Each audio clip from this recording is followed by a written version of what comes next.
Damn it. All right, let me restart. That's right, I have myself on mute. Welcome to the breakdown, episode 539, sponsored by Gemini. Trade $1,000 in Gemini, get $100 in Bitcoin. What a deal, what a deal, what a deal, right? $100 in Bitcoin for just trading $1,000 in crypto. And powered by the Gokshi News Network. Shout out to the Gokshi News Network. Shout out to the news department that has really come through in the clutch in the last 2 weeks. It's been great having news coming out when it breaks. So thank you very much. All right. You know what time it is? It's Thursday. It is Thursday. And every other Thursday, we have this guy that comes on. I think he knows something about crypto and he might know something about politics. I think he knows something about everything. How about that? The man that knows everything about everything. Let me introduce you to Charles. Charles, let me bring. It should have been a better opening, man. But Charles, hello. Hey, David, good to see you. What's going on, Charles? I'm here in swampy, corrupty Washington, D.C. How's that? How's that experience been so far? Oh, it's been great. I was at the DCC conference and had a chance to moderate a panel with Don Jr. and the World Liberty Finance guys. Had a lot of fun there, and it was a great conversation. And then our CLO, our Chief Legal Officer, moderated a panel with French Hill and Tim Scott.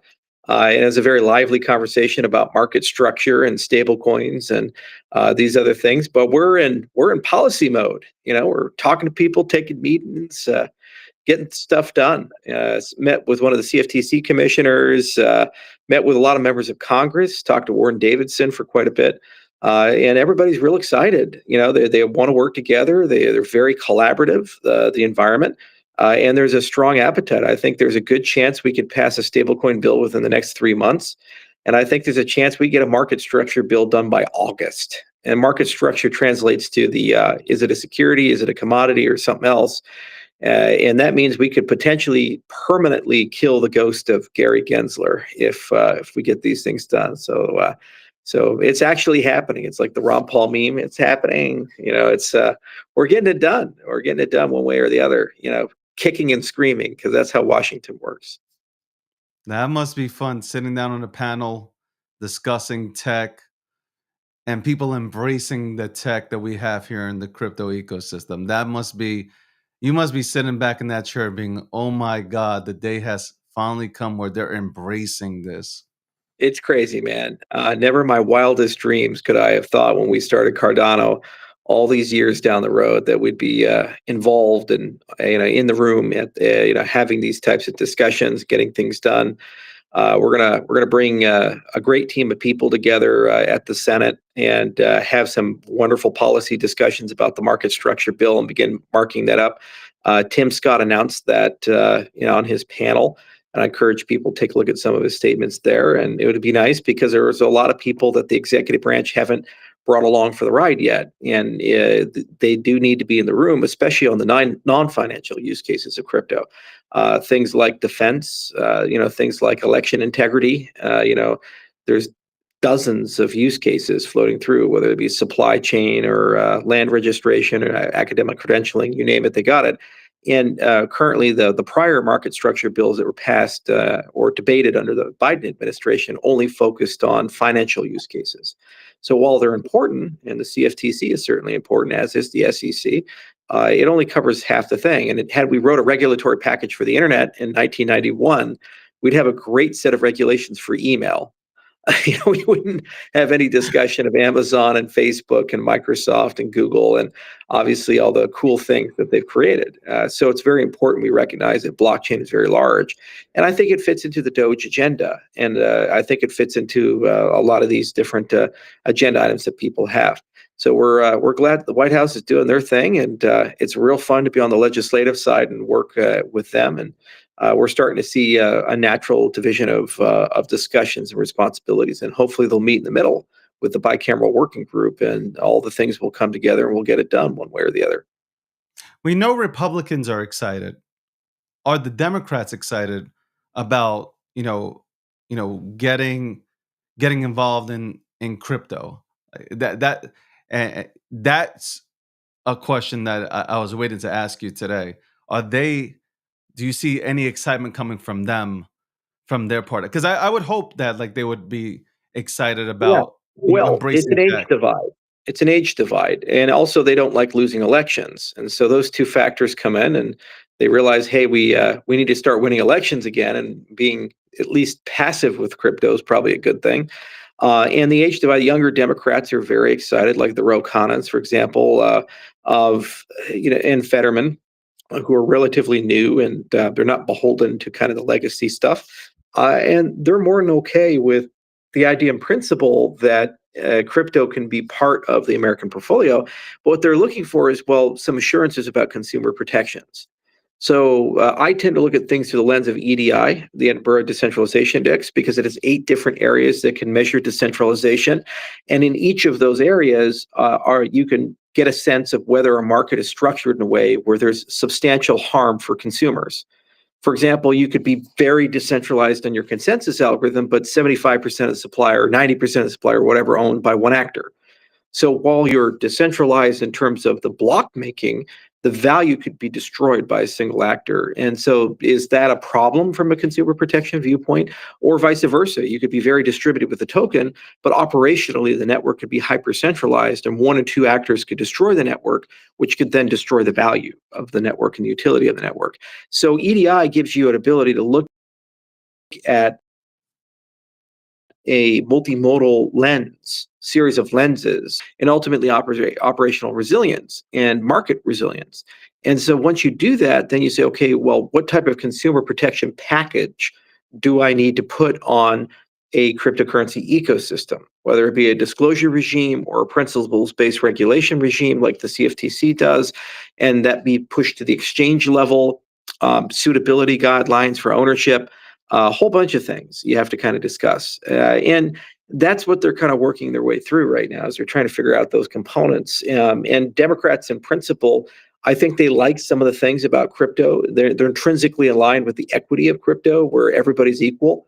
Everybody has the same access. There's no 25% credit card interest rates. There's no multi-trillion-dollar bank shutting your bank account down, or charging you a bank use fee, or these types of things. And what we find is people in crypto space are so angry with Gary Gensler and Joe Biden that they've philosophically started missing some of the reality that the left does have a lot of things they like about crypto. Housing discrimination is another example, where you say, well, crypto, if you do a real estate system and everybody's equal in that system, well, the blockchain's not going to discriminate that you speak one language or another, or you're one color or another, these types of things. So when you talk younger guys like those Cory Bookers, or those Ro Khannas or those Fettermans, I think there's a path to get them on board with it. The challenge is that crypto is increasingly becoming kind of a Trump thing in Washington, because the family's involved, and the president's version for some people on the left is to say crypto equals Trump equals Elon Musk equals alt-right, and roll the whole thing together and then make it a left-right issue on both sides. And that would be very problematic long term for us as an industry. So the reset on the legislative side is trying to make it bipartisan. French Hill, Congressman Hill, we talked to him yesterday, seems confident that he can maintain the bipartisan apparatus they put together for Fit 21, although major changes are going to have to be made there. And on the Senate side, we have to get to 60. So there has to be at least 8 senators on the left that really want to come along for the ride. And I do believe that there's going to be some people that could potentially come along for the ride, whether it be Warner or Wyden, Fetterman, others. It's just there has to be some horse trading and discussion about how these things are going to come together. It's also under the broader remit of the regulatory agencies that are going to be involved in their form and function and structure. So in the age of Doge, we're shutting things down and consolidating things. So there is a question of, do we want to start consolidating some of these regulatory bodies? Do we want to start simplifying some of these regulatory bodies, and what regulations are going to survive? I mean, if I got my way, I get rid of BSA, all these other things. So, take us back to the 70s. But we'll see. There's a lot of moving parts to it right now, and that's part of the horse trading, because crypto is an opportunity to also consolidate and move Yeah. things around a little bit. Were you surprised that we might get clarity for the crypto space by August? Were you surprised by that? Well, if we get it, we're going to earn it. It's going to be brutal. There's an enormous fight that has to be had there, and there's a ton of work, ton of lifting, a lot of courage. There's some people that stand out with tremendous leadership. I think Tim Scott is doing a phenomenal job. All things considered, very, very difficult. Remember, the ranking member on the left is Elizabeth Warren, and he's got to talk to her and negotiate with her and these things. That's a tough job. That's a really tough job. I think Congressman Hill has also been doing a great job. And some of the other people have been interested for a long time, like Tom Emmer and also Warren Davidson, have been doing great. Yeah. Um, the White House is also trying their best to kind of navigate and move through. I have my own personal frustrations at times with some of the approaches that they're taking, but all things considered, I don't think they're harming. They're trying to help and push the process along, and it seems to be productive. They've set the agenda, and the agenda is being followed. Stablecoin first, market structure second. And stablecoin, there's about $230 billion worth of stablecoins in circulation. They represent about 76% of value transactions in the crypto space. So if you have to pick somewhere to start, kind of feels like the place to start. And the big question there is what to do about Tether. Is there a path where Tether can onshore, get audited, and then kind of become more like Circle in terms of its appearance, or will they stay offshore or not? And there's a lot of various people working on that project and trying to figure out how those pieces come together. And also, what do you do about all the banks and legacy concerns and whether they want to enter or not? And also, the tech companies like Facebook did try to enter the stablecoin space with Libra, and they were kind of pushed out by regulators. Well, now the doors reopened. The question is, will Facebook, Apple, Google, Microsoft actually enter the stablecoin space and roll that into their platforms like Windows and Android and these other things? So that's where big adoption is going to come from, and it's a very challenging conversation. But the good news is it's deep in the weeds, and there's going to be a huge debate in the House about it. It's going to be very volatile, and the Senate is kind of taking the lead as the first mover of that, whereas the House is kind of taking the market structure lead at the moment. But I do believe the Senate will have the biggest impact on diversifying market structure and taking it kind of to the next level. But I'm not surprised by the pace. The White House wanted to get this done, and they said it's a high priority, and it seems like they're pushing in that particular direction. And so on the legislative side, I'll kind of see at some point what they want coming that way, because I'm not coordinating with them at the moment. And we'll see what happens. I was going to crack a joke and say, "Did you fly in on your Black Hawk?" But I don't think you did. Somebody Yeah. was asking. No. Uh, speaking of stable coins, speaking of stable coins, what do you think about? There's a lot of companies coming out with stable coins. Uh, what's your take on this? On the stable coin market in general? Well, Circle wants to create a monopoly. They're trying to push the stablecoin ecosystem in a particular direction to favor incumbencies. And a lot of the other people want to create a diversified stablecoin ecosystem. So obviously, I advocate for a diverse ecosystem and not a monopoly. And because it'll be catastrophic to all of us if they push for something like that. So I think it'll get done. I think the tether is large enough to kind of influence the legislation. And once you go from one to two, you might as well go to N. And so it'll be pretty straightforward what you need to do stable coins. And honestly speaking, what I've been advocating very strongly for is for speedy banks to get recognition in the conversation. Because I think the speedy bank is the perfect acquisition target for somebody who wants to set up a stable coin. Basically, those are full reserve banks in Wyoming, help write the legislation for that. And now you have Kraken and Custodia and others who have speedy charters. And they've been kind of historically discriminated by the Biden administration because they can't get master accounts and correspondent relationships aren't where they need to be. But they were purpose built for stablecoin issuance. They're full reserve banks. They can't lend. So they have 100% of your deposits on hand and put them in treasuries. It's literally what a stablecoin is supposed to be.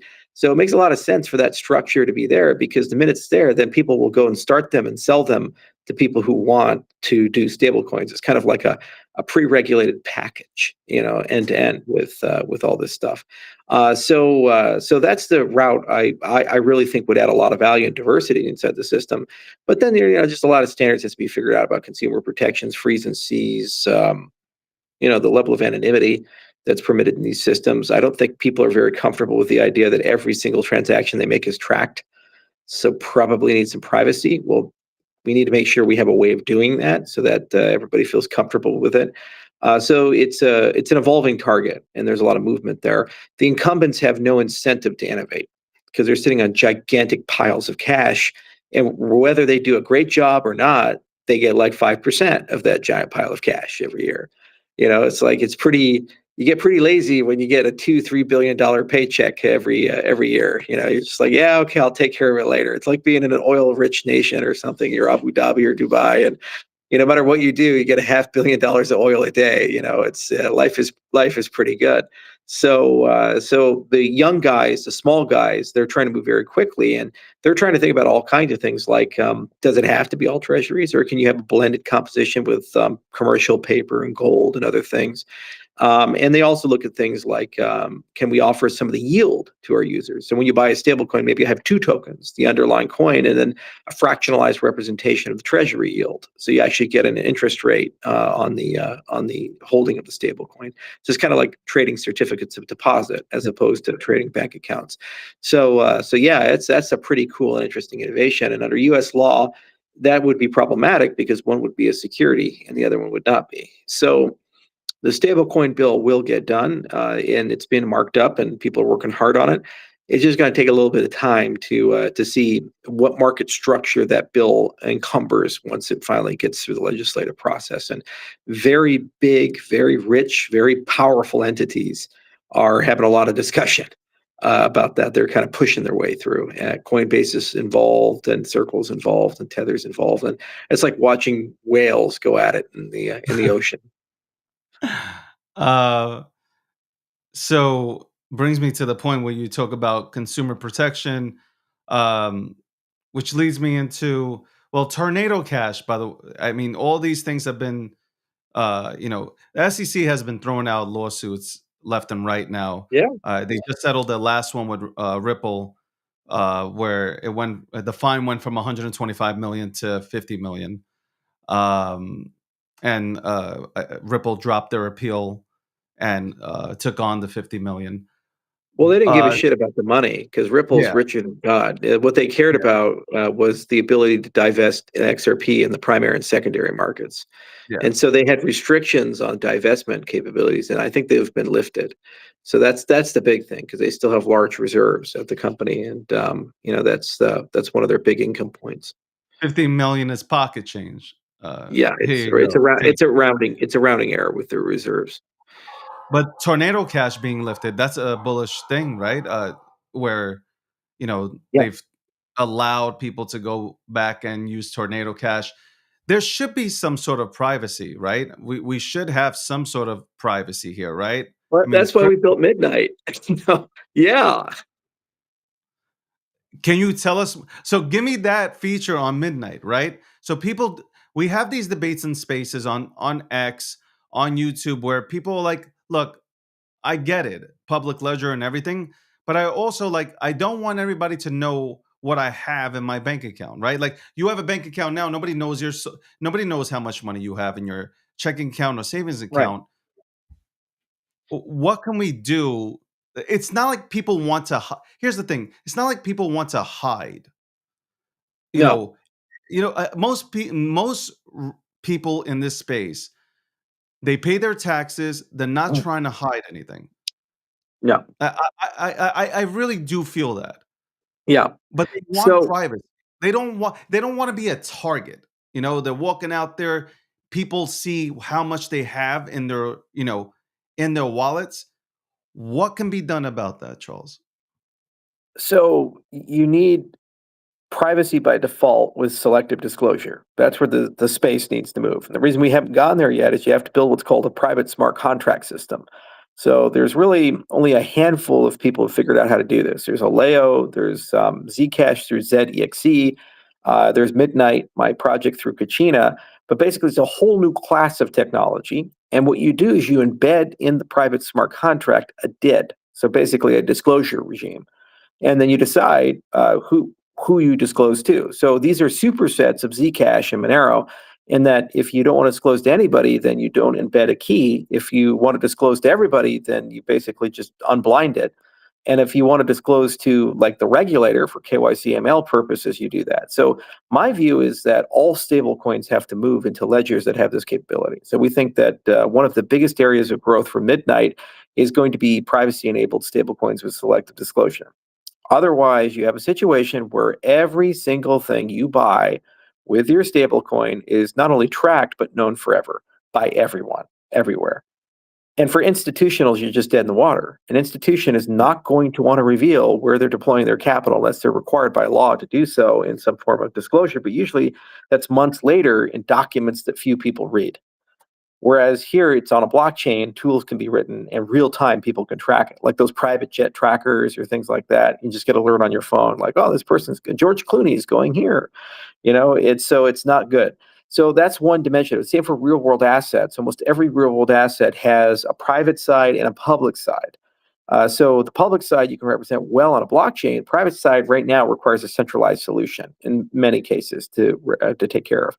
So Midnight resolves both sides of that equation, as does stuff like Aleo and Zcash and where these guys are going and building. It's just a lot of complicated cryptography. You have zero knowledge proofs, and you have all these state management systems, and it's a lot of magic moon math. And the consumer doesn't have to know. The developer needs a language, and the language has to be straightforward, and it compiles. And Microsoft has got the same problem with Majorana with their quantum computers. They're like, how do you program a quantum computer? So they created a programming language called Q Sharp. And you don't have to know really how a quantum computer works under the hood. You just kind of tell it what you want to do, and then magically it just figures that out because they have a programming language for it. So similarly, what we did is we created Compact, which is based on JavaScript. It's based on TypeScript.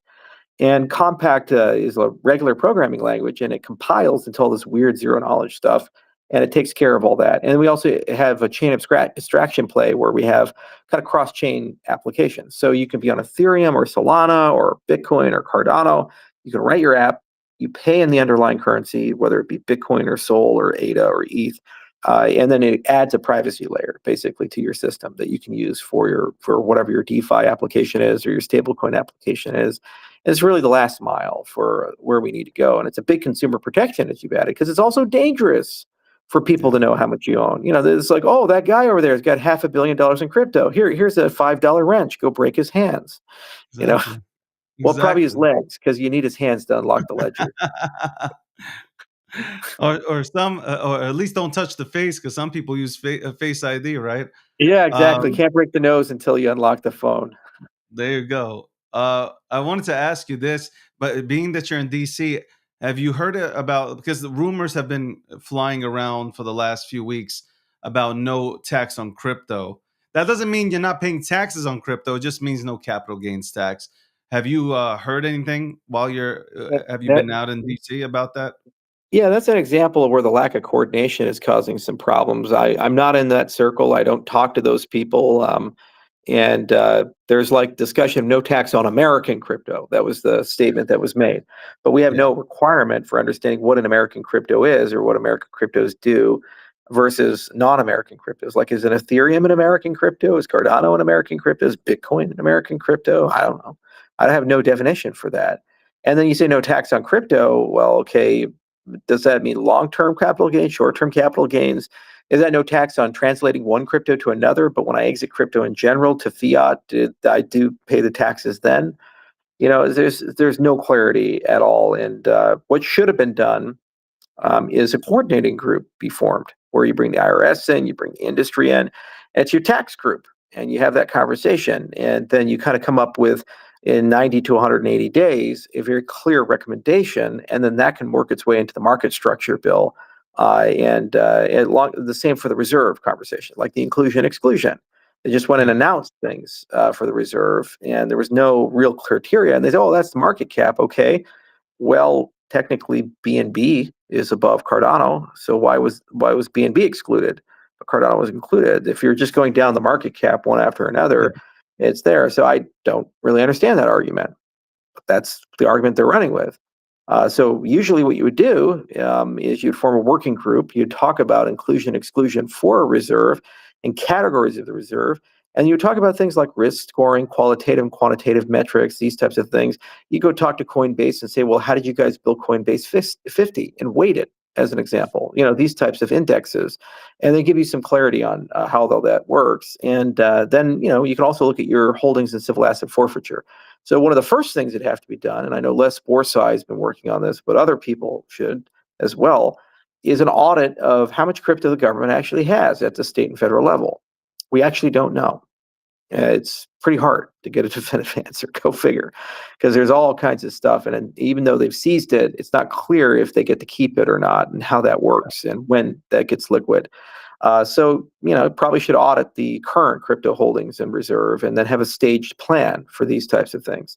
So that would be another example of, and it's closely related to that no tax on crypto, because what I would have advocated is a Bitcoin only reserve, but then you have certain eligible cryptocurrencies you can pay your taxes in. And you get discounts for paying your taxes in those cryptocurrencies, and that's one way the government could acquire crypto without having to spend any money for it, and also give a tax break to people that happen to have that crypto. There's a litany of things that you can do with this. So that's the difference between the legislative and the executive branch. On the legislative branch, we have to live with the laws for a long, long time. The executive branches, they come and go. The Securities Exchange Act of 1933 was passed 92 years ago. We're still dealing with it today. I was just at the FDR memorial. I was walking through it. I say, "Oh, that's the guy who signed that law." So it gives you a sense of how old these things can be. And so the legislative branch has to take a more bipartisan and longer time horizon look over all these proposals. And the executive branch has the remit to set priorities and try to set the speed and also the freedom to lead. And so they get to kind of say, hey, we'd like to find a path for no tax on crypto. Well, that has to be translated into a workable statutory definition. And then bipartisan consensus has to form because you need 60 senators. And we only have 52 on the Republican side. So if the Democrats are unified, then you don't have those 8 votes. It doesn't get passed. Welcome to the breakdown, episode 539, sponsored by Gemini. Any day now, Gemini. Also powered by the Gakshi News Network. We're joined by Charles here. He's in DC. He's chilling with Donald Trump Jr. By the way, before I move on to other questions, what do you think of World Liberty Finance after, I guess, sitting around and speaking with them and listening to what they had to say? Well, I think they're great guys. I don't know them very well, but it's the first time I met Zach and Chase and the other Zach, and first time I had a chance to really talk to Don. And from the panel we were on and the pre-panel, post-panel, really very nice. And we'll see where that goes and where that relationship goes. But to manage expectations, it's a new one. And I've never really engaged with them before. And hopefully there can be something in the future that's possible. They seem open and willing and able to work with people, and really just have to decide like what makes sense. For example, one thing I'd love to look at is there a path to increase the available liquidity for our real fine lending portfolio that we have in Africa? Because right now we're kind of tradfi to tradfi with that, and I've just been Yeah. using my own money. But we want to go to the Web3 space, and we were kind of thinking around how do we build infrastructure for that. But it may be faster to market to do that through what WLF is doing with Aave. So that could be potentially a path. USD1 is another example of, it'd be really nice to see if there's a path to get that stablecoin on the Cardano ecosystem, because we've been talking to Ripple about getting real USD on Cardano. So these are examples of things that we've been kind of looking at, and those would be some fun conversations to have, but it's early days. They just recently launched. They did a distribution, 85,000 people for WLFI, and they're getting all their partnerships lined up. They started Ethereum, now they're on BNB. And so it's kind of like early days for them because they literally just turned this on. So they have a massive amount of inbound, and there's a lot of momentum and there's a lot of excitement. But on the other hand, it's like you only build so quickly. You can only integrate so quickly. So the other thing is managing expectations on the integration path. Like I spent last night with Sergey Nazarov from Chainlink. I was at his dinner, and we spent a long time talking to each other, and we were talking about politics and all this other stuff. And then I was like, hey, what about the Chainlink integration Cardano? I was like, yeah, we're all working on it with you guys. Yeah, but you guys got such a weird stack. It'll take us a little bit of time. And I was like, yeah, okay, all right. So he's working on it. We're working Hold on on. it. There's a potential that Chainlink and Cardano come together? Yeah, they will. Yeah, it's inevitable. It's just one of those things. Like it takes some time, and what they're working on right now is kind of a more agnostic platform. And what we've been discussing is they're a play for Chainlink to have a larger role in the UTXO Oracle space. So Okay. not just Cardano, but also Bitcoin, DeFi, Litecoin, Dogecoin, because the whole UTXO space is entering into the DeFi world, and obviously Yeah. Chainlink would like to have some play there and like to have some customers there. So the way they're building their framework for integration, it can't be just a one-off just for Cardano. It has to be a broader discussion of that whole thing. So I'm more than happy to do a lot of dev work and kind of figure out a lot of these details and pull these things in. And there's a team on our side talking to a team on their side, but the challenge is we haven't been able to converge to definitive dates and commercials on these types of things. But we're working on it, and Sergey's a great guy, and he's always been friendly and affable, and we have great conversations, and he has my personal number, I have his personal number. It's not like we're not talking to each other. It's just there, even if the founders want something, there's an underpinning of things that also have to happen to make those things happen. And the thing about Chainlink is that everything kind of got lost in the mix. There was a lot of excitement in 2021 and 2022. We dropped the ball in some areas, and they also got a little over their skis with announcements. And there was a massive market contraction that occurred. So they kind of went back to first principles and said, let's focus on first principles for a little bit and come back to it.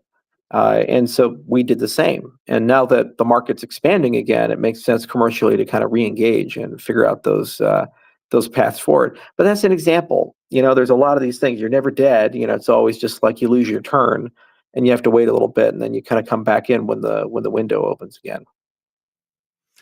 Um, so we have the Bitcoin strategic reserve, and Loomis is trying to pass that bill. Trump is pushing it to have the United States of America. I believe it's $1 million worth of Bitcoin to be bought and put into the reserve. What about the crypto reserve? Are they planning to buy? Besides Bitcoin, are they planning I nothing? Right? I wish I could tell you. They made it abundantly clear when somebody from their side went to Laura Shen that they haven't engaged. Okay. I have no idea. No one's told me anything. I don't engage on that side, and they made it abundantly clear that I haven't. We've tried in a meaningful way. In fact, the party I was at last night, Bo Hines was one of the invited guests. He didn't show up. So I was hoping to talk to him there and say, hey, there's some open questions I have, and it would be nice to get some answers because I'm advising people like Tim Scott, as Tim publicly revealed yesterday, and others. And it would be really crazy for a lack of coordination to get in the way because it slows things down and doesn't really help anybody. So I have open questions about the reserve. When you wake up and you get 150 messages on your phone and everyone's like, "Congrats, bro," and I'm like, "What are you talking about?" And ADA's up 70%, and it's like ADA's in the reserve. I'm like, "Okay, well that's awesome, but didn't know." And the problem is that we don't really understand what this means. Does it mean that every month the government's going to buy some ADA? Does it mean when it seizes ADA, it just holds on to it? Does it mean that it's going to buy it through an index and that's going to be a managed product from a third party like Coinbase, for example, or Grayscale? That there's a lot of things that can mean. And before you make these announcements, maybe just maybe you should, through a principles-based approach, kind of outline generic rules and then score people to see if they qualify for those. That's probably the order of operations to do that in a fair and objective way. And that would have been my advice had anybody asked me or talked to me about it. And my advice would have been stick with Bitcoin to start. As much as I love ADA and it's a magical thing, I created it. So obviously I'd be a hypocrite if I didn't love it. The reality is that Bitcoin is the starting point, and the government holds 212,000 of them through civil asset forfeiture. It's an easier asset to start with and deal with. And then what you can do is kind of deal with the other ones through an index style strategy. And it helps sort out a lot of your inclusion exclusion. And the other thing is you need a scoring mechanism. We have like AAA bonds and, ratings agencies that rate stuff. You need some objective criteria to be able to rate cryptocurrencies in terms of their quality, their throughput, their existential risk, the governance. We do that with EDI. But we need a mechanism for that. And then you need to go and talk about how an ecosystem of scoring and rating and metrics can form. And then once you have that, then it's very easy to justify whether something's included or excluded. Because if it scores high on the index, you buy more of it. If it scores low on the index, you buy less of it or none of it, right? And there's no allegations of, well, this person's friends with this person or this thing, or there's lobbying on this side. It's like it's an objective metric that comes out of industry, and that you're just basically taking a position accordingly. We do that with commodities. We score and grade them, and we make macro models that kind of determines supply and demand. In some cases, we hoard commodities because we want to maintain that resource for strategic reasons, like oil, Yeah. for example. In other cases, we hoard commodities because it's hard money, like gold, for example. So every commodity has kind of a different use case. So that's the other thing, is like, what utility is this providing the government? If the government was building a blockchain solution, like let's say they chose Cardano as the thing to run all the elections, well, then Yeah. you're stockpiling ADA because you want to maintain the fuel to pay for your election system for the next 20 years or 30 years or 50 years. That's a different consideration than a speculative interest. The other thing is there was no statement about governance participation or consensus participation. So when you hold Bitcoin, it's simple. You have no voting rights. You have no consensus rights. It's just a speculative asset. When you hold ADA, you also are a proof of stake system. So you actually can delegate to a stake pool or be a stake pool itself. And then you also can vote. There's a DREPs in these things. So if the U.S. government's holding these things, what are they going to participate in governance in Cardano? Are they going to participate in consensus in Cardano? This is another reason why it would be nice to coordinate. But as they made abundantly clear, I wasn't even invited to the White House. Okay, so I hope they'll talk to somebody in the Cardano ecosystem, because I'd like to know, as an ecosystem, at the very least, what are their intentions with the ADA they hold? Are they just not going to participate in voting and staking? Or are they just going to hold it as a passive asset? Also, I'd like to know if they're going to do market disruptions or not. Like, what is the liquidation strategy for this? Every mutual fund and index fund, all these things have strong regulatory oversight by the SEC about when and how they liquidate and rebalance their portfolios to Yeah. avoid market disruptions and consumer protection issues. Okay, so is the US government just going to go dump 50% of its holdings in one day and destroy a market?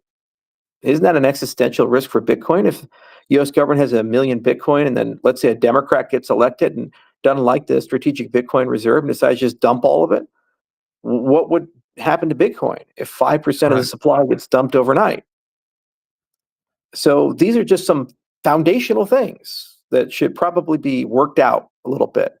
And before you announce a reserve or your intention to construct a reserve, and you do that through a working group. That's what I would have done, if I was in the crypto czar position, and the president came to me and wanted to do this. I say, yes, sir, and I know the top 15 people to pick up the phone and call. Some people from the legacy financial world that do this for a living, and the people in the crypto world that do this for a living.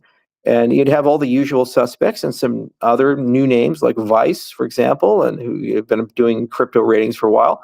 Masari would be another that you'd call, and you do these guys, you bring them in, and then within 90 days you have a set of recommendations and principles, and then you go to the regulatory bodies like the SEC and the CFTC, and you go to the exchanges and you have those conversations about it, and then you go to the third parties, the people that do the market making, like the GSRs and Jane Street and the others, and then you just go and talk to the layer one protocols.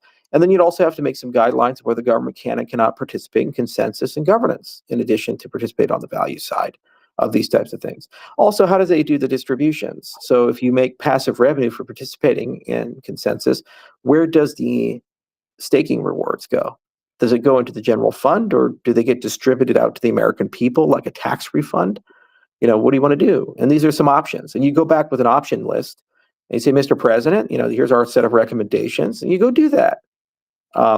And of course, you'd have to talk to the bicameral working group as well. And you say, hey, give me your smart staff members, and they're going to roll up their sleeves, and we'll create a little room for them at the White House, and we'll go talk to them, and we'll give them all of our recommendations and say, politically, does this make sense?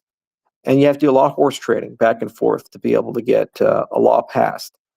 This is just 101 stuff, but they're following their own counsel, they're following their own process, and I wish them well in that process.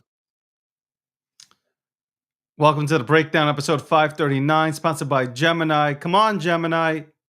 Uh, and obviously powered by the Gakshi News Network. We're joined here by Charles, who's in DC. I don't know if he's partying. I can't tell if he's partying or not, but he's having a good time, I guess, talking to a lot of good people. Tim Scott, I love Tim Scott. I think Tim Scott's a really good guy. I saw him kind of like, I think when they were sitting, I think it was like 2 weeks ago, he went right at Warren talking about, too long under the Biden administration, crypto has been crippled and stuff like that, and now we're going to make sure that that doesn't happen. It was a good talk for about 3 to 4 minutes that he displayed in front of the rest of the senators. But um, my thing is, it would be nice. It's nice that you are somebody who's created. Well, hold on, co-founded Ethereum, so that's one. Um, Founded Cardano, that's two. So you have two assets in the top 10 right now. Pretty nice. Um, I wanted to ask you this question. You can easily shit on Bitcoin, and you can easily promote your own stuff. Yet you are here telling people that Bitcoin should go first before everything else. It makes sense. What can they do to protect? You made a point when I was listening to you just now that, sorry about the dogs, you, in the next 4 years, let's say Trump gets out, and I don't want to, man, this is going to be bad. Uh, God forbid a Democrat gets elected, because right now the Democrats, I just don't believe in the party right now. They're all over the place. They're saying ridiculous things, even about the governor of Texas. That was a horrific remark. Hot Wheels and all that stuff. How can Trump protect the Bitcoin that they currently have in the reserve from being sold? Is there any way that they can pass legislation to protect that from being Sure. sold, like Biden was selling? What was it? Biden sold about $17 billion worth of Bitcoin. Yeah, How can you you protect that have from happening? you have to pass a law.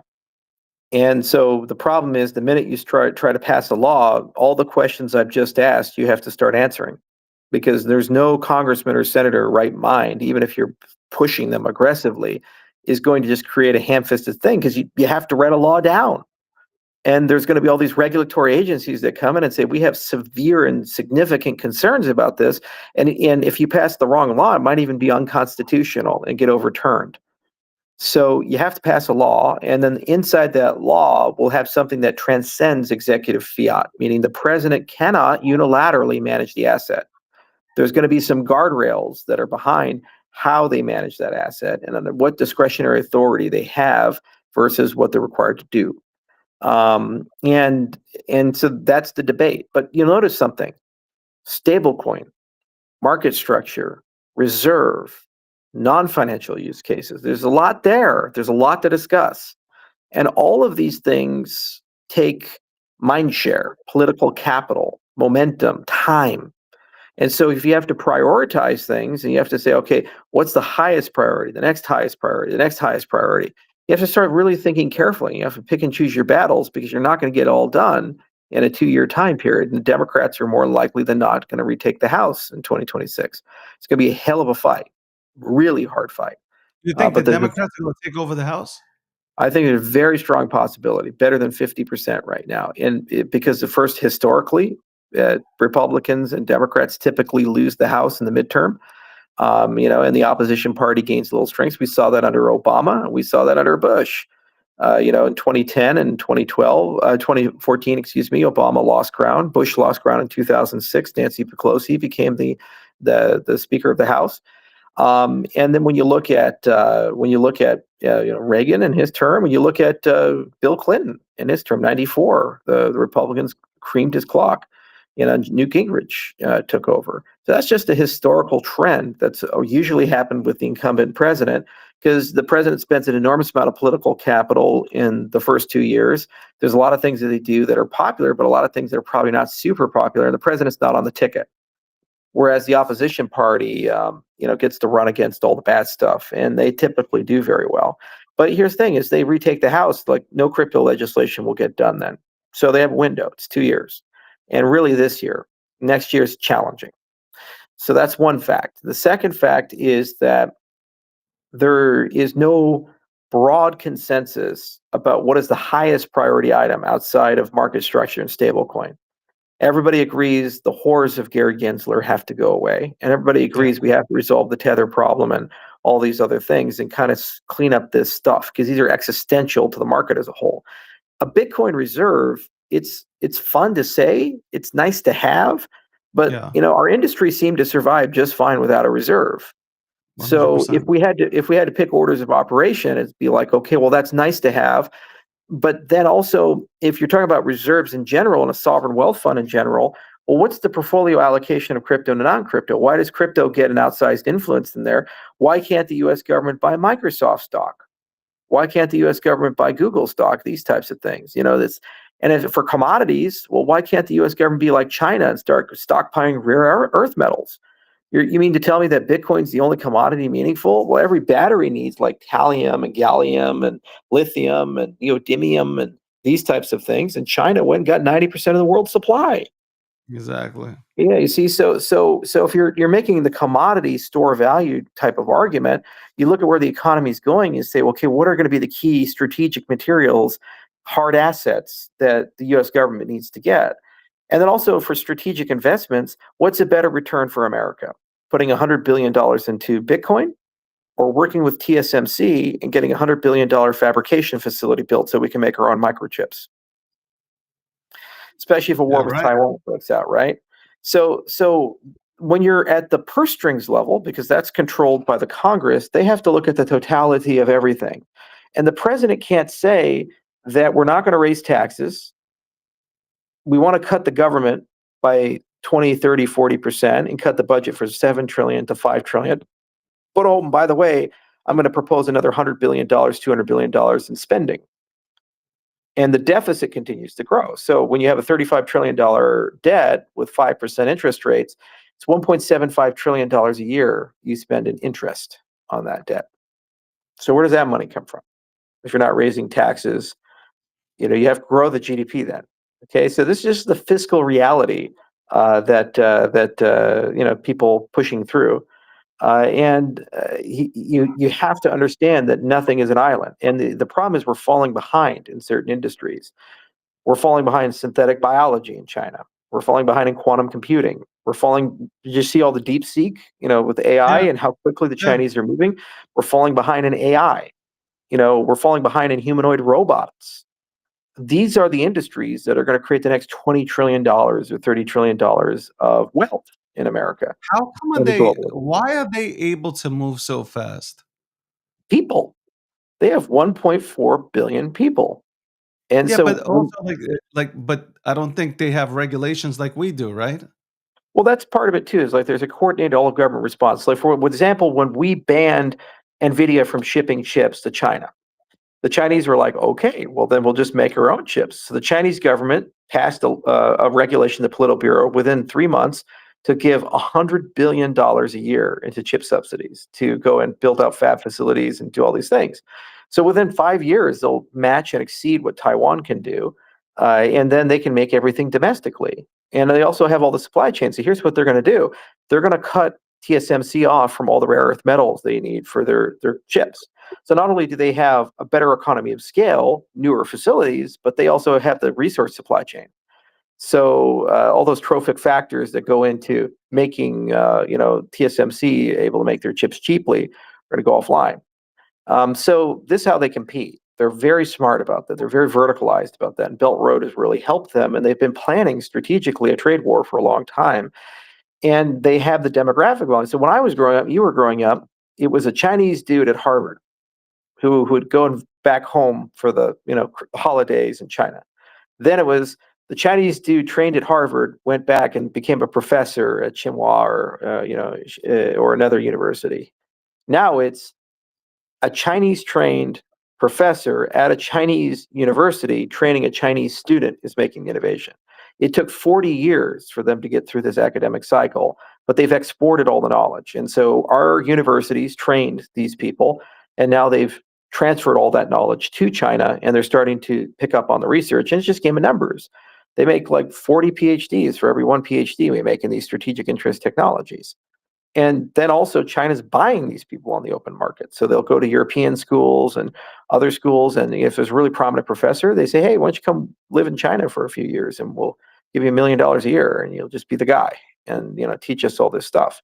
So that's a huge strategic issue that we have, and we don't really put the same subsidies into our technology that they do.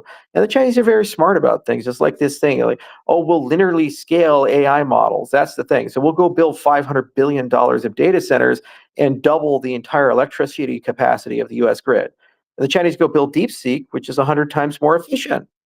So you can run the same thing, but on a data center 100 times smaller. And they're building the next version of DeepSeek, R2, and it's going to come out here in a few weeks. And it'll be like 30-40% more efficient than R1. That's how they think, and that's how they compete. And they really think carefully about resource allocations for these types of things. Plus, they honor their commitments. A great commitment is like they said they're going to build a train to Tibet, so they're doing it. And Yeah. everybody has confidence and faith that they will do that. Now, a lot of people are dying. A lot of environmental problems are happening. They're having to do this super difficult engineering mega project. But if you poll everyday Chinese people, they have faith in their government that they're actually going to deliver that commitment promise that they made. When you ask the American people, do you think NASA will return to the moon and NASA will return to Mars, will go to Mars within the next 10 years? The vast majority of them would say no, we don't think the US government's capable of coordinating and doing mega projects anymore. We've lost faith in our institutions and we've lost faith in our government. Okay, so if you don't have faith in your institution, your government, how do you coordinate at a scale of millions of people to do mega projects and get things done? Yeah. AI is a mega project, quantum computing is a mega, and they say, oh, the free market will do all of that. Well, the problem is the free market is globalized. Yeah. So whether America is successful or not, Microsoft can still be $1 trillion company. So they don't wake up every day and say, "Man, how do we make America great again?" They don't wake up and say that. They're a global company, and they have just as many users in Germany and France and the UK and the Middle East and Japan, especially Japan, as they do the Yeah. United States. You see, so you can't just say that these companies are going to carry water for the United States, whereas China, most of their businesses are state-owned enterprises or influenced in a way. So there's not really an option for them. If they deviate from the Chinese interest, they tend to get shot in the back of the head. So it's they just disappear, and like the new guy who comes in is really pro-China. so so that's a philosophical difference between these two sides, and that's what makes it so hard to compete against China with the current system.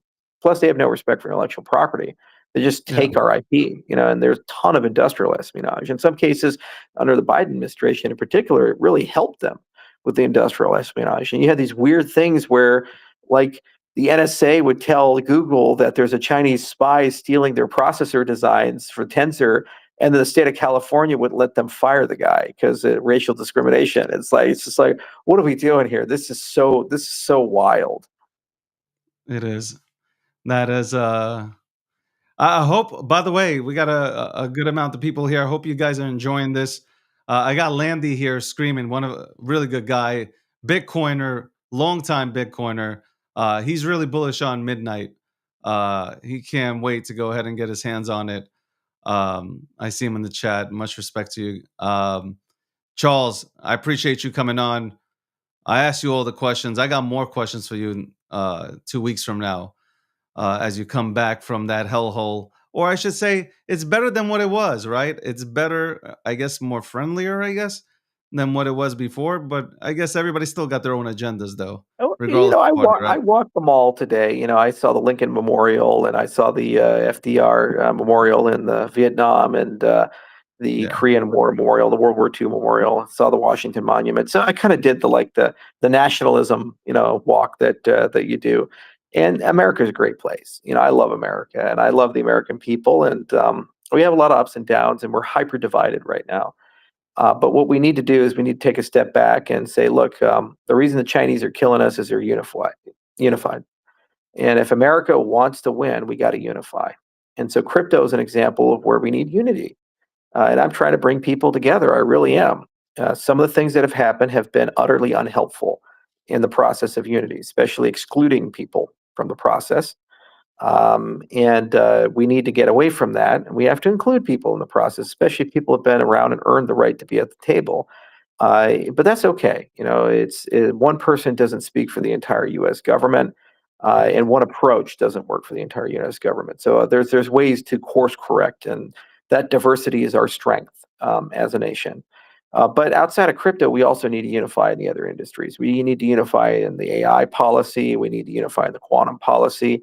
We need to unify in government reduction and optimization. Yeah. Doge should be a bipartisan concern. Be honest with you, they picked the wrong person to run it. They should have picked probably Mitt Romney with Jeff Bezos and put those two people together. It's like, oh, Mitt Romney, I hate him. Oh, he's politically bad. Do you understand what that dude did for a living? He was in the business of buying companies and firing 40% of the people, making them really profitable and efficient, and then selling them. That's how he became insanely rich, and he's super good at it. That's the kind of guy you need who understands the politics of America and has that remit. And Bezos is one of the best optimizers in human history, which is why Amazon is the way it is, and he has an unlimited capacity for complexity. So it's something of the nature of the U.S. government. You need people from that wake of life to do these types of things.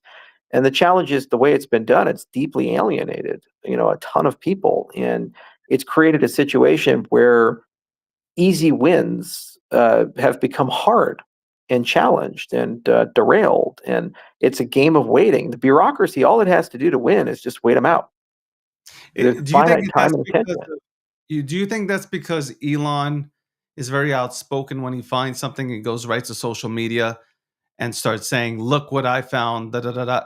Whereas Mick Romney and Bezos wouldn't act in that same fashion. Do you think is that, or is just that people just hate Elon? Like it. To me, Well, it's like if he's already saved us $250 billion, right? he According hasn't saved to us anything because those I'm cuts have just not saying been made.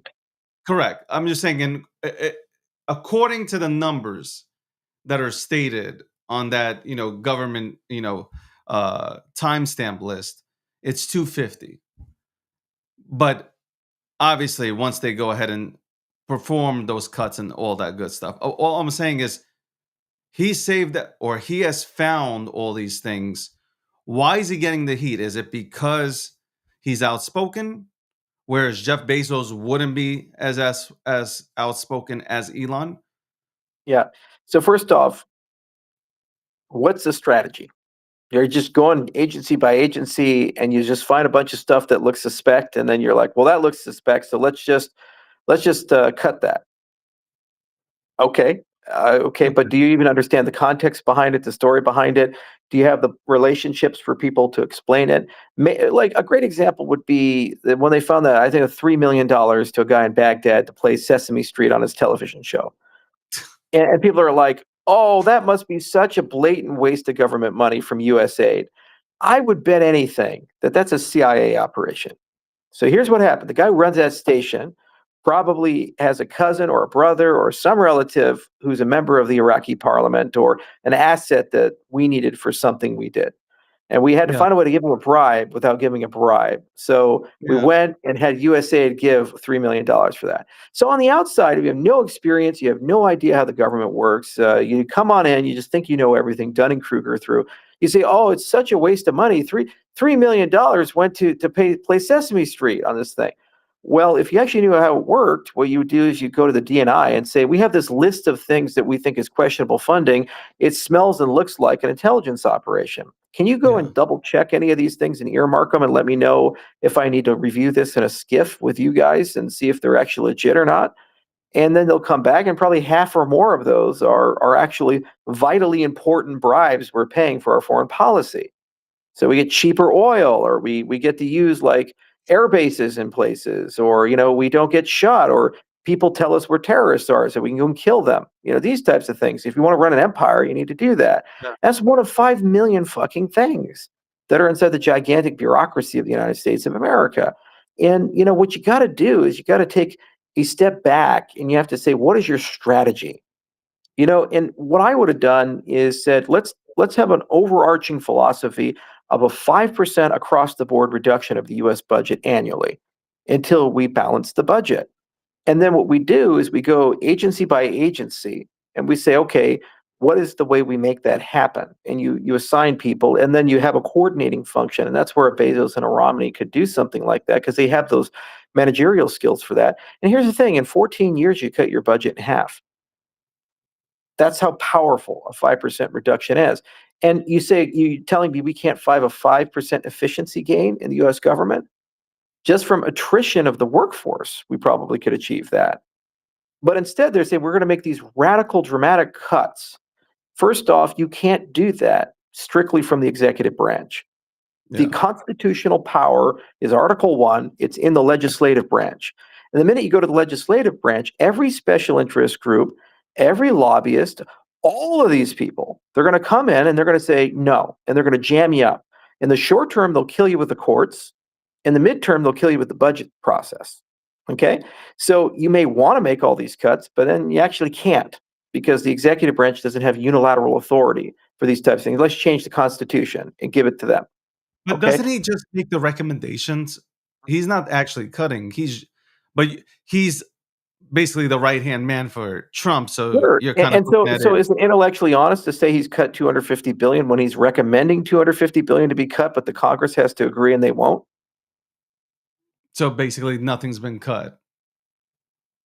Yeah, there's a few things around the edges they can do, but the real meat and potatoes things, like here's an example of strategy. Why do we have 16 intelligence agencies? You got the CIA and the DIA and the NSA. You got every intelligence agency under the sun. Okay, Why don't you so why don't combine some of these things? exactly, like maybe the NRO should be combined with the CIA or the NSA or something like that. Why do we have them? Because culturally they didn't want to work together. You see, and so you should combine them and talk about that and say, okay, can we go from 16 to 10 or 10 to 5? That's a consolidation thing. That alone would shave $100 billion off the top. Probably more. So you could have that conversation. Now, to consolidate agencies is an act of Congress because agencies are created by the Congress.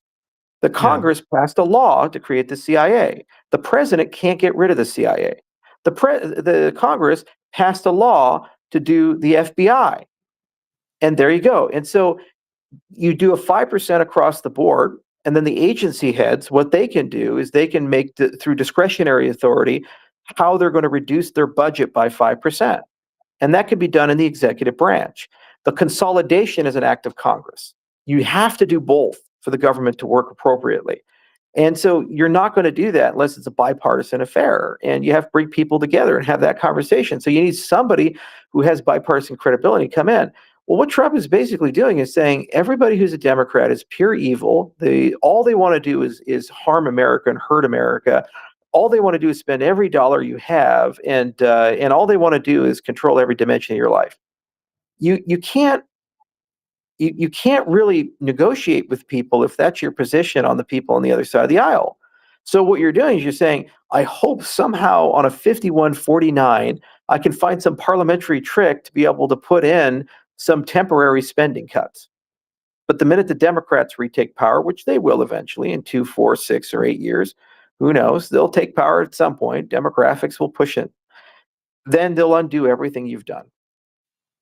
There's no I'm permanency surprised there. that I'm very surprised. Like if Trump, like for the most part, the approval ratings for Democrats right now, according to CNN, so I'm not pulling from Fox or something.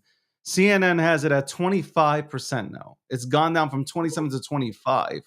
Sure, because they have no leader and they have no message. And it was the same with the Republicans after Barry Goldwater lost in 1964. And by 1968, Richard Nixon was just elected president. The Republicans went from a destroyed party that was regional minority, and they were basically persona non grata, to back in power with the relatively unified government within 4 years. All the Democrats need is a message and a messenger. And the woke shit doesn't work. Everybody agrees with that. Great. The anti crypto shit doesn't work, doesn't really make anything for them. But you know what? Just on a drop of the hat, they can go in some other direction. And you think the Republicans are going to outpopulate the Democrats? The Republicans have pushed into populism, and the Democrats are really good at that game. So while Trump has an unnatural ability to be a good populist, future Republicans are not going to have that same appeal. I don't see it coming from JD Vance. But Yeah, I hold just on. If eggs egg prices have gone down, gas prices have gone down. You have the inflation has started to come down. Why would and there's a lot of good things that have been happening. And I get sure. some people might be scared of the word tariff, even though Trump love tariff, favorite word tariff. But like, how can you be a like even if you're a Democrat, you're watching your party who has no message. Like I'm being fair. Like I want to be like unbiased here and say like they have no message. Every Not single now. time I see them on TV, they're just saying how bad things are. And inflation is up when the numbers say otherwise. It's like But why did the Republicans lose the 2012 election? well, you could tell me the 2012 election, why did they lose that? Because we had no message. We had nothing we fought. We said we hate But Obama. I'm saying like this time around though, like the And midterm so the election, Democrats don't have a message right now, but the Republicans got a message in 2016. That's why they won. They said you this think they're gonna get immigration. a message by 2026, the I think Democrats?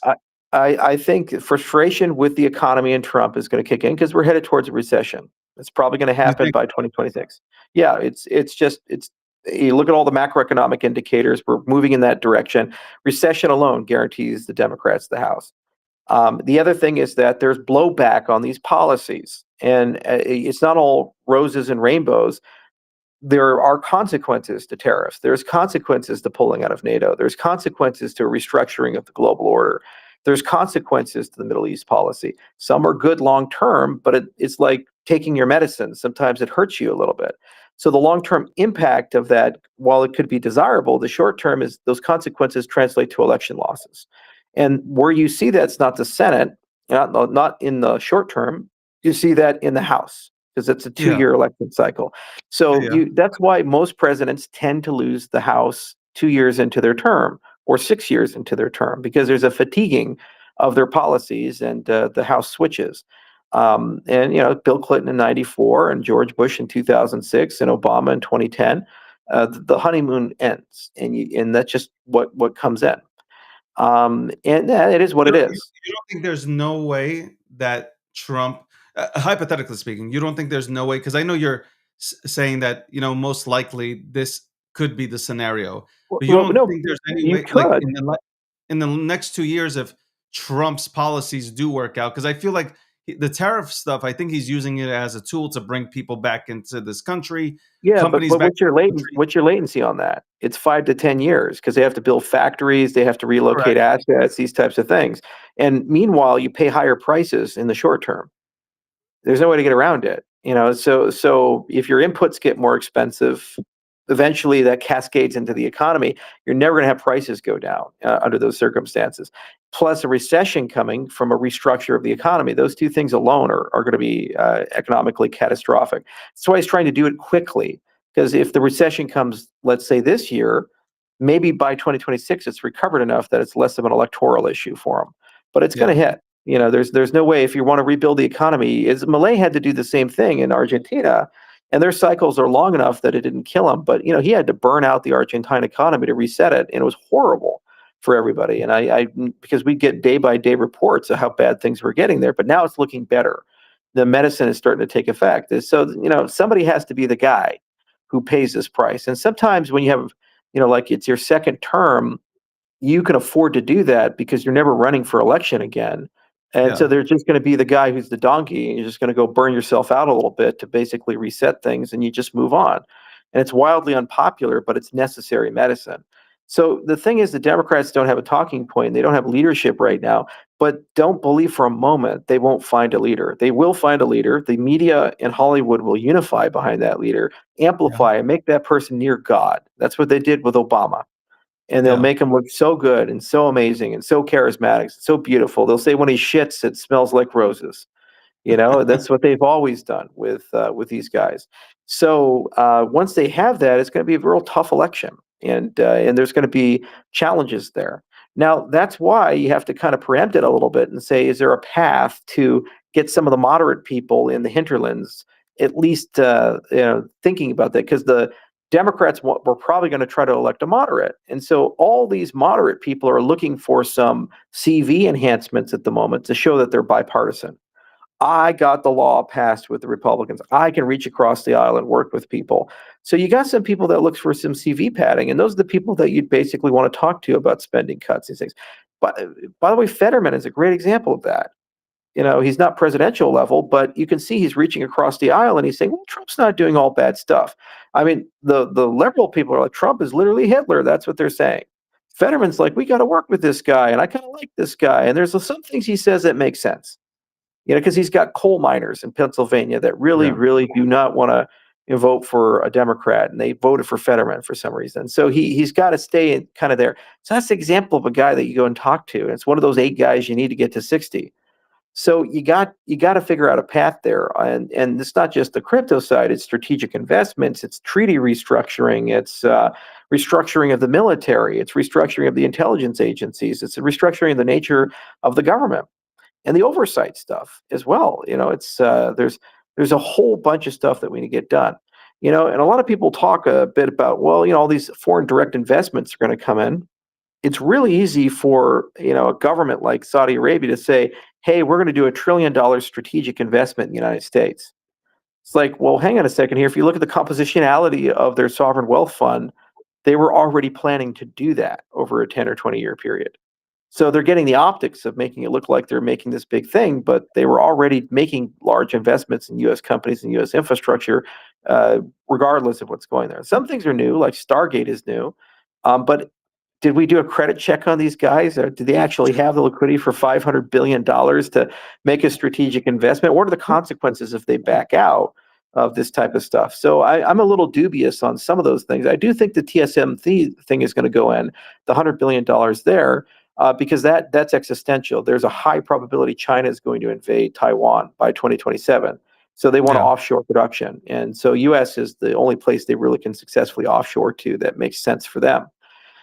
But it's just it's complicated, and people are neither good nor bad, and I tend to look at things in a nuanced way, and I don't look at it from a partisan lens and say, oh, I have to be Republican and have the talking points on these types of Yeah. Yeah. things. Yeah. I always try to give people a fair appraisal of what's been going on, and people get so caught up and like, I have to 100% for my team, always talk my team. My side does everything right, the other side does everything wrong. There's no greater example of that than the Signal shit. I mean, how long did they beat up Hillary Clinton over that fucking email server? Come on, guys. Like, just grow the fuck up. Yeah, a mistake was made.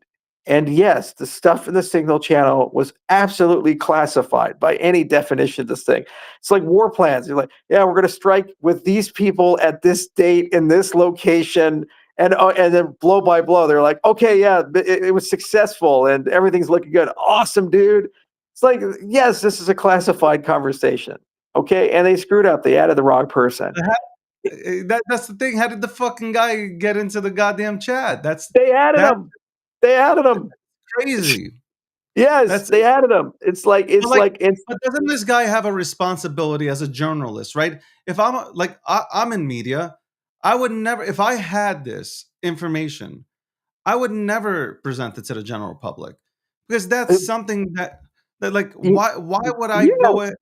It's not yeah. Democrat or Republican. I I wouldn't agree. do I that. agree. I agree. But also you do have a whistleblowing obligation to let people know that they're not doing things properly. The reason they're using Signal is they want to get around the reporting requirements. That's why they're using Signal for these conversations. Because otherwise, why wouldn't you just use the government communication channels? I mean, for like the last 30 years, you got NSA Red Team, and you got all these other guys building these hyper secure apps to basically give you the ability to transmit classified information in the Yeah. SCIF and out of the SCIF. And so, why are they using their general cell phones and using a consumer application Signal? Why would they do it? Because you have OTR off the record. And so there's no federal reporting requirements if those messages get erased. That's the only plausible explanation. outside of laziness or incompetence of why a person would use a channel like that. It's not an appropriate channel to use for classified information and for these types of very sensitive conversations. You know, we have Pegasus, and there's the Russian equivalent, a Chinese equivalent. It's very easy to take over somebody's phone silently, read their text messages, gain access to their call logs, all these types of things, and they don't even know their phone's been compromised. Which is why secure communications do require secure channels and devices that are custom built to evade these types of attack vectors. You do not have these types of conversations on an iPhone or a Samsung Galaxy, and you don't have them with consumer applications. You just don't. It's not appropriate. Everybody's known that. We all agree with that. And I know the Republicans know it because they brutalized her over the private email server. And they said, you should never have done that. And they were right to do that. She was wrong. It probably should have gone to jail because they throw regular intelligence officers in jail. Now we're the shoes on the other foot, and everybody's just like, doesn't look like anything to me. And the appropriate response, if you want to have a high integrity government, is do an investigation, stop using Signal, and you need a sacrificial lamb, to if it's Hexeth or Waltz, at the very least to reprimand for something like this and say don't do it again. The I problem that is, that I agree with. That Charles, I agree with. Look. Say, you know what? If we fucked up, yeah. that's it. Like Instead, I they attacked a respect. journalist, and then they say there was no classified information. I heard Tulsi Gabbard say it like 14 times in the Senate, and I just like, guys, you cannot lead if you don't lead with integrity and you don't lead with objectivity. You have to earn the right every I day. agree You with you that. know I you won't you have disagree with to. that. I And think the right response would have been like, "Hey, we fucked up." Where the fuck yeah, up came from, I don't know. We'll find out, but it won't happen again. And I think right. people respect that more than like. And I get where they were coming from. Like, no, I think the way they were trying to word this was like nothing in that text was giving out any sort of crazy information or our game plan. You know, Yet, like when you look at that text, like it doesn't obviously it doesn't look good. It doesn't No, look good. I'm a no. Republican. I can be honest. Like it doesn't look good, but like owning it looks better on you. Owning that their mistakes were Yeah. made. Yeah, and then you say we're fundamentally different because Hillary Clinton didn't admit her mistakes, and we can admit ours. And you know what? We will change the people, processes, and procedures to make sure that this doesn't happen again. So you do an investigation. The investigation gives you recommendations for how to do things differently. You do things differently, and you have to look at the level. Does this warrant termination? For somebody like a national security director to just blindly add a journalist to a secure channel and expose the inner thoughts of the defense secretary, the vice president, other people. If I was the president of the United States, I'd probably ask for their resignation because their sole job is to keep secrets and to protect the interest of people. Do you And they think that's going to violated, happen? was that? Do you think do you think that's going to wind up happening? Because I don't know. I don't think the Because, liberal media is going to stop. I mean, and that's but, but, but 90%. But that fuck the liberal media. It's like you do things for the integrity of the office, and you say, Correct. like, you got to lead, and you say you just operate always from first principles. And no matter what Trump does, the liberal media is going to be super super shitty. Like when I was on that panel with World Liberty, as I was walking out of the event, a journalist from the New York Times ambushed me, and he's like, "I want to talk to you about World Liberty," and I was like, "Go fuck yourself." He just walked off. It's like, why? Like I'll be nice as like, dude, you're in the New York Times. 98% of what you write about Trump is negative. No matter what Yeah. I tell you, you're writing a hit piece. So I don't even want to talk to you. I'm not going to play your game. I'm not here to carry your fucking water to go burn Trump. I'm not going to do that for you. Okay. I'm my own man. And there's days I wake up on the bed and agree with him. There's days I wake up in the bed and don't agree with him. But I know who you are and what you do. And if I love what they do or I hate what they do is immaterial. You're writing a story to burn this guy to the ground. And I don't want to have any part in it. I don't want to be even thinking about that. Now, I can put the shoe on the other foot, though, and I can say things like, yeah, you fucked up with Signal. First, you shouldn't have been using it. I know why you were using it, and you shouldn't have been doing it for that reason, too, as tempting as it is. And the fact that one of your guys added a journalist, here's the other thing that you got to ask. Why did Mike Waltz have his number, Goldstein? the Atlantic reporter. Why would he have the number of Do an you think he messed investigative up? journalist? You think he messed up and wanted to add somebody else instead of him? Yeah, but why is that contact in his phone to begin with? That's true. Yeah, it's because he's probably leaking stuff to the press.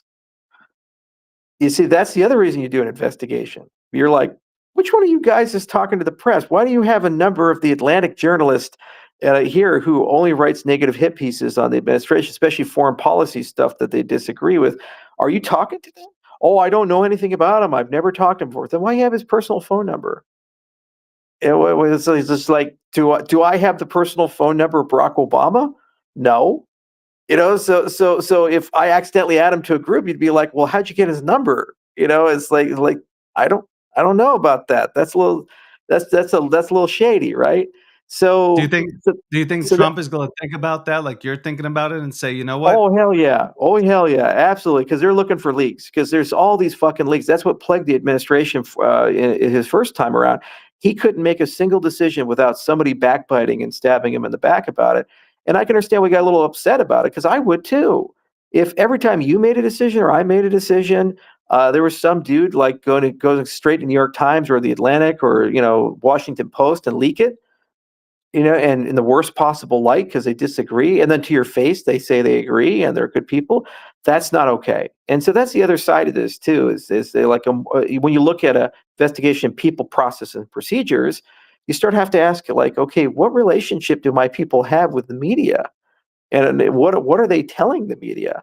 Like like maybe he meant to send something to Goldstein, but accidentally added him instead. Maybe he was trying to copy paste. Who knows?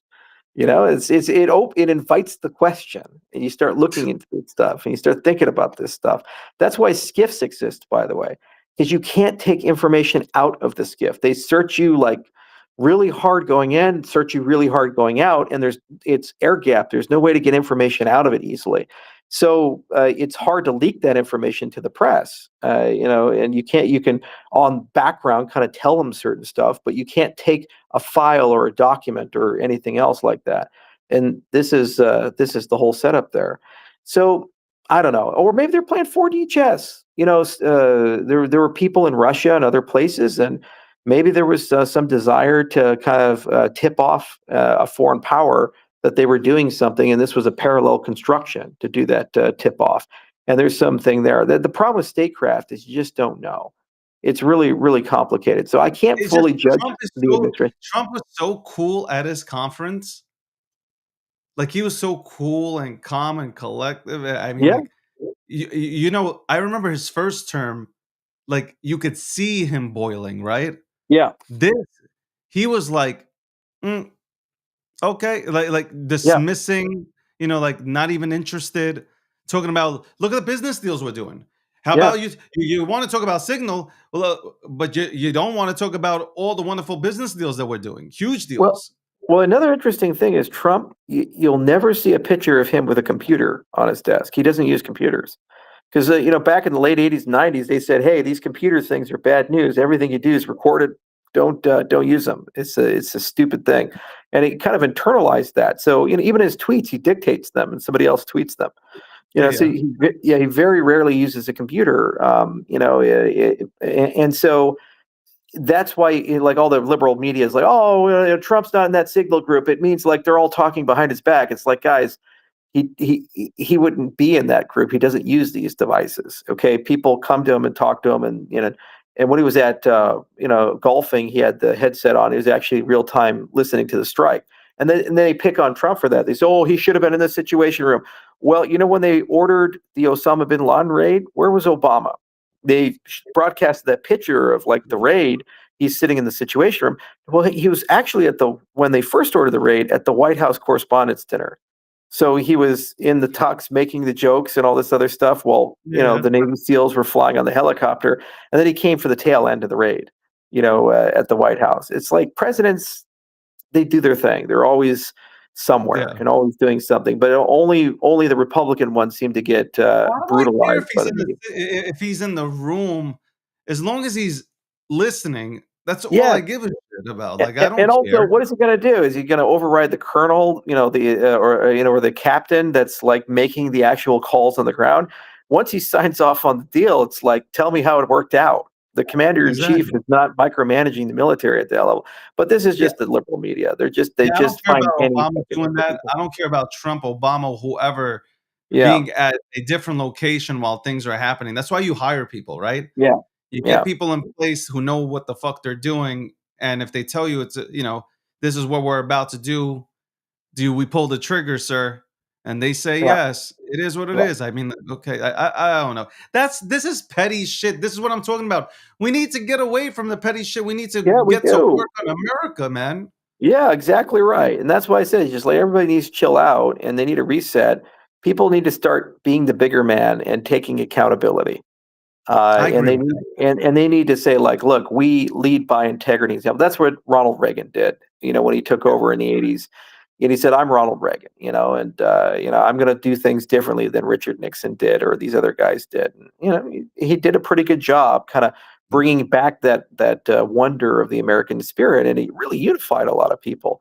Because he Yeah, created common enemies. It wasn't like the Democrats are the enemy; it was the communists are the enemy. We're going after the yeah, Soviets. Tear down this wall. And all of the Americans were like, yeah, yeah, we got like people outside of the country that maybe we should rally for. Great leaders unify people, and they find transcendent causes that they get people excited about stuff. And maybe this just isn't the time for that. Maybe this is the time for strife and conflict, and they'll come later. Who knows? I will give them you their know, you win, and I'll you might be criticize right. the bad You, parts. You know? you know, I'm thinking right now, and I'm like saying to myself, you know what? You might be right that the Republicans. I was reading a day or two ago that there was an election. I think it was yesterday. Might have been yesterday. That there was an election in PA, Yeah, and Republicans said they had no clue about it. Republican voters said they had no clue that there was an election taking place. That if they would have known, that they would have gone out and voted. yeah, So to me, that states that the administration is could be complacent. They yeah. Well, won. We won the election. Now we're in office. You know. yeah. So are you guys watching the situation? Like, how do you let somebody? Yeah, I get it. PA, it's a swing state, can go either way. Understandable. But why did so many Republicans come out on social media platforms and state they had no clue about it? And they wish Yeah. they're signed up to all the Republican, alert channels, and they got no alerts about it. Yeah, well, that's another reason why you tend to lose the midterm because you have complacency, and a lot of people also have had to hold their nose on stuff because everybody has to fall in line on the signal thing, for example. But deep down inside, a lot of people know they fucked up, and when they see that they don't take accountability, it doesn't make them vote for a Democrat, but it makes them forget that voting day is there, or oh, it's a snowstorm, I don't want to really want to turn out, or I don't need to register, we already won, these types Yeah, of things. You get complacent with it, and you get disillusioned, with this process. So where I spend my time these days is investing in the younger guys, like the next generation. I love Tim Scott, and I think he has a great future in the Republican Party, and he can do a lot of stuff. The same for Vivek Ramaswamy. There's a lot of wonderful emerging leaders inside the Republican Party that are different, and new, and they have fresh ideas, and they're unifying, and they can be quite inspiring if they structure things in the right way. So I'm spending more time, kind of in those circles, and I think there's a lot of good inside those circles. There's a lot of people that can do amazing things there, but there also needs to be a like, what does it mean to be a Republican? yeah, What was that philosophy? What's that philosophy mean? We don't have that anymore. We had the William F. Buckley conservatism. We had a philosophical core. Bush changed it with neoconservatism, and now Trump's changed it again. But we don't have a coherent philosophy. We kind of have a proto philosophy. It's a bit of yeah. populism. There's a bit of nationalism. And some of it I think is quite good. Some of it is naive when we talk about a global economy. Like, if you don't believe me, look at how many countries are involved in the making of a laptop. It's over 100 countries are involved in making a laptop. So, as much as we like to say the world begins and ends at our borders, okay, well, if there's only one country in the world that is completely self-determined, you know what country that is? It's North Korea with the philosophy of Junshi, Yeah, self-reliance. How's that yeah. working for them? Your life is immeasurably better when you trade with people, and your life is immeasurably better when you have global networks of people working together. Right. So the question is, how do you do that in a fair way? And part of your philosophy tells you who you can't leave behind. Why the Democrats lost is they became the party of the elite, and they were totally complacent with leaving behind the majority of the American people.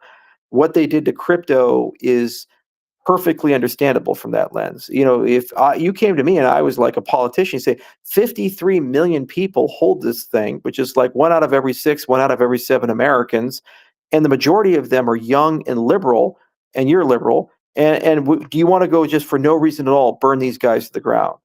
Well, if you represent the elite, big banks, the big institutions, big academia, sure, fuck them. We don't represent those people. But if you represent everyday people, you'd be like, I can't go burn 53 million people, of which 27 million are my voters. I can't do that. Those are my That's right. people. Yeah, and so you can't leave people behind. And so that's the thing the Republican Party really has to decide is who does it represent and how does it represent them and what are they willing to sacrifice and give up and what principles are sacred and which ones are negotiable. And that reset has to occur. So I think the 2028 election is going to be the bellwether on that. The age of Trump will come to an end, and the new guy will be resetting the entire philosophy of the party and reorient the philosophy of the Yeah. party, either codifying MAGA into a philosophical system, or it will be a pivot from MAGA to something else. So JD Vance, I think, will be the codification of MAGA, and other people who run will be a pivot of that system. And it's the same for the Democrats. They ran on woke and they wanted everything to be woke, and all we got is just like an enfeebled Indiana Jones, and everybody's chopping their dicks off. It's like detachable penis became the national anthem. It's not exactly an endearing political philosophy that gets people super excited. It was a loser, politically speaking, and deep down inside, the party bosses know that. The problem is they got really rich and happy off of representing the elite. There's a reason Yeah. Nancy Pelosi is worth $300 million. There's a reason why these guys got so much money because they took care of the rich people. And so now they got to be like, well, shit, how do we be a populist but take care of the rich people? You can't. Doesn't work Yeah. that way. So and this is why Bernie Sanders and AOC got 30,000 people to show up in Colorado because they're like, let's return to progressivism and let's return to populism and let's go do that. And they're pretty good at that. They invented that. That's their home base. That's what's got them the unions and got them all these other people. And So then I they wouldn't win rule and them they do out. nothing.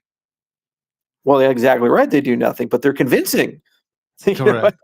Yeah, and it Listen, would be terrifying. It'd be terrifying if they did something because we'd end up with a wealth tax and a tax on unrealized capital gains and the government tax taking over the on means of air, production. tax on breathing is Oh what yeah, I Democrats. know. I know. And it's like these guys are fucking killing us. So I don't know. I got to catch a flight, but David, Yeah, I love talking about these things, and same here. I'll end on this. I'm an optimist. I think America's best days are ahead of her. Net, I think Trump's doing a pretty good job. It's a thankless job. It's a brutal job. There are things that bother the hell out of me about the administration. There are things that I think they're doing a pretty good job with, and overall, I do think our best days are coming, and I don't think we're making significant missteps. I think there's some necessary evils and deeply uncomfortable conversations that we're starting to have. I would have done Doge radically differently, but now that we're having the Doge conversation, we got to have that deeply uncomfortable conversation about the size, scope, and scale of the U.S. government. Yeah. Tariffs, all these free traders are running around and say, oh, tariffs are so bad and they're harming everybody. So let me get this straight. You would rather have us buy our steel from India, where the guy's paid $400 a month and he has no insurance and the government subsidizes the power and the mining, and have a union guy being paid $65 an hour with unsubsidized power compete against that. Do you really think you're going to have a single American job in the steel industry if we don't have a tariff? No, it's just not going to happen. I'm sorry, unless we fire all the American workers and have robots do it. So is the free trade helping the American worker or not? Let's just be real here. There are certain industries where there are predatory advantages that other countries have. And if you allow free trade to exist, all you're going to do is destroy your domestic industry. And then we wake up and say, How did we lose our manufacturing jobs? How did we lose all of our resource extraction? These types of things. It's like, well, because you guys created an economic system where it flowed out and it killed your country. So tariffs are a necessary lever that you have to pull from time to time to be able to rebalance and make fair trade, not free trade. But Right. you have to be intellectually honest about what industries are you're okay globalizing and what industries are of strategic interest domestically. If everything's strategic interest, you're North Korea. That's just Junchi. If nothing is strategic interest, your entire country gets bought out and Yeah. owned. You know, so you got to find a middle ground there. And it's nice that Trump is having the conversation because we're all thinking about it for the first time since the 90s. You know, NAFTA came out, and then suddenly everybody's free trader, and we lost all these jobs, and we're like, that's not so good. So now we're kind of pivoting back, and we're saying, okay, should we tariff everything, or just some things, or what are we going to do to kind of balance all this stuff out? He's right when he says, hey, how come we don't have a lot of Fords and GMs and Chryslers in Europe, but yet we have a lot of BMWs and Audis and Mercedes Benzes in America? What's going on here? Absolutely. Come on. These are good cars. Why are we getting? Oh, because it's not fair trade. You see, Yeah. so then the Europeans come and cry, oh, they're doing all this bad stuff. It's like, well, maybe we should rebalance. Or it's the same with China, where if I try to sell a good into China, first, usually I can't. And when I do, it's like 50% tariff on us. But then it's free trade on the other side. How's Correct. that fair? How's that fair? That doesn't make any sense at all. The Chinese are a great consumer economy, so let's balance it out. And so that's the good part of the conversation. And so I'm glad that he's the kind of guy that has no fear of having uncomfortable conversations. The Yeah. classified stuff. There is one light at the end of the signal tunnel. There are 2 billion classified documents at the very least in the U.S. government. Everything's classified. So it's like, oh, we can't leak classified information. Maybe we should have a frank adult conversation about how we've overclassified things to hide them. So the government has no disclosure requirements anymore over people. Yeah. And so he's released the JFK files. He's soon the MLK and RFK. MK Ultra is out. The Epstein stuff. Maybe they'll release that. All this stuff starting to come out. That's good. And people are complaining about it. Tell me, has it really harmed our national security having more information on who killed the president of the United States in 1963? No. Really, that's going to harm our national security? Like, who's even alive? There's like one guy in diapers. It's like that's about it. Everybody dead. So don't fucking pee on me and call it rain. It's national security is not harmed at all. It's just they're addicted to secrecy. So by Yeah. starting to release stuff, you get rid of that secrecy addiction, and that really does help the United States of America. And so that's a good thing too. So these are a lot of things that Trump is doing that I really enjoy. The lack of accountability when they do screw up. That's just the Roy Cohn 3 rules. You never admit you fucked up. It's just fight, fight, fight. Yeah, he's Yeah. always Yeah. doing that. And that's just his style. And I understand it. It's not my Yeah. style. It's not how I would lead, but I at least understand it. And I forgive him for it. And a lot of people who are Trump followers, they forgive him for it too. They're like, yeah, we kind of know that's just Don being Don. That's how he Yeah. does it. You have to look past that, and you have to Right. say, okay, are we moving in the right direction, and are things directionally right? And I think they are directionally right. I We think will so have too. peace in Europe. The markets will improve. U.S. manufacturing will come back. The crypto will get sorted out. It's just frustrating at times, some of the things that have happened, but you got to look past it. You just got to keep pushing forward. Charles, as always, I appreciate our conversations every other week on Thursdays about crypto and also politics. Me and you seem to love this subject. I dearly love this subject. I hope you have a great flight. And thank you so much for going out there and helping build and continue to build the entire crypto ecosystem. Have a great one, Charles. That was Charles from Cardano. Welcome to the breakdown, episode 539, sponsored by Gemini. Sign up to Gemini, trade $1,000 in crypto, get $100 in Bitcoin. Powered by the Gakshi News Network. Shout out to everybody tuning in from all the platforms. I wish you guys can see each other so you guys can talk to each other. That'd be really cool. Maybe they can update that here.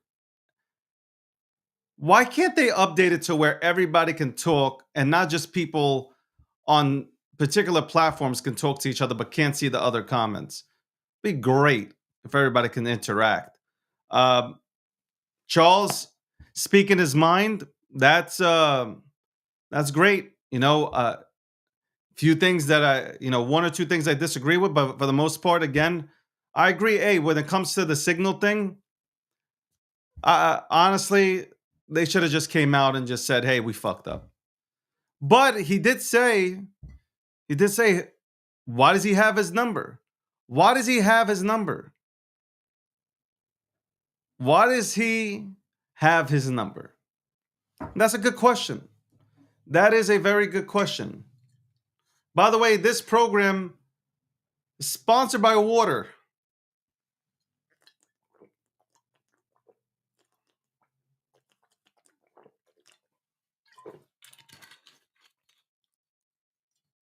Man, I am on I am on day 3 of the water fast. I am focused, but I will tell you right now, I don't know what I would do if you put a cheeseburger in front of me or a steak. I don't know what I would do. Couldn't tell you. You'd have to go ahead and bet this on Polymarket. If we put a if we put a steak in front of David's face, would he eat it? Yes or no? I do feel like my body, I do feel like my body is eating its fat. 100%.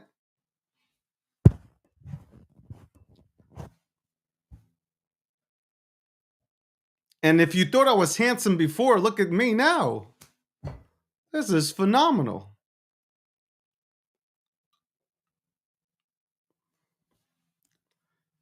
I appreciate everybody obviously tuning into the program, the breakdown, episode 539. I know it's been more than that. I say this all the time.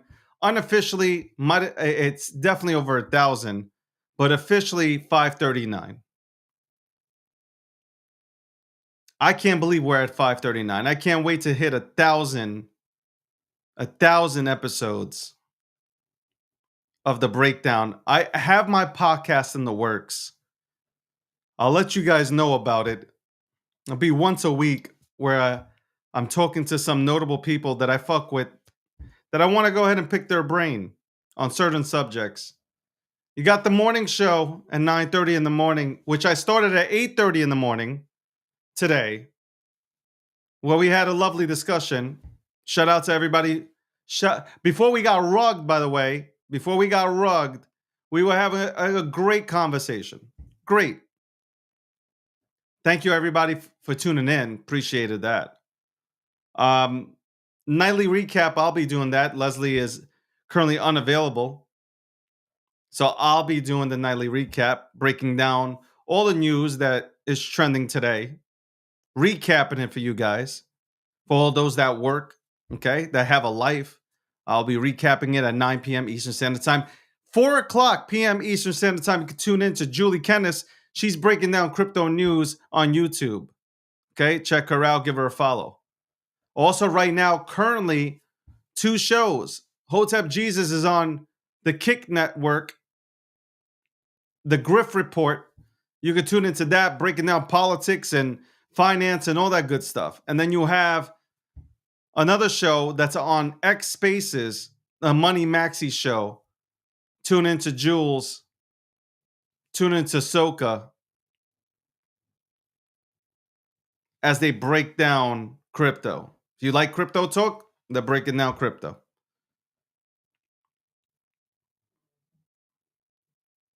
As I stated in the morning, yesterday I came onto the show, animated, some may say. Uh, I would say passionate, but I will say I wish everybody the best. Yesterday, I take full responsibility for the morning show going into a completely fucked up direction. I am totally somebody who fucking despises drama, but I get caught up in it. No doubt about it. But I despise it. Goal is to make as much money as possible, build an incredible product, and have fun while you're doing it. So, never again, never again, no matter how I feel, will I ever participate in any sort of drama or fuckery on the internet. It just doesn't make sense. It doesn't. And I did apologize to my people. And when I say my people, it's whether I work with you or the people that tune in to the shows. I do apologize because that's not why you come and see me. You come and join into my shows because you want to go ahead and talk about crypto. You want to talk about some politics, maybe some biohacking. I promise never again. On that note, thank you so much. Give everybody a follow when you tune into the spaces. Give my people on the audience a follow. They're good people. I wish everybody the best, even to my haters. I wish you all the best. I have to wish the haters all the best because you guys are free marketing and I need you to market me like a motherfucker. I need you to market me like a motherfucker. And on that note, episode 539, sponsored by Gemini, powered by the greatest media company in the world, Gakshi Media. Yes, absolutely, I will say that. Thank you very much for tuning in. And on that note, I am done.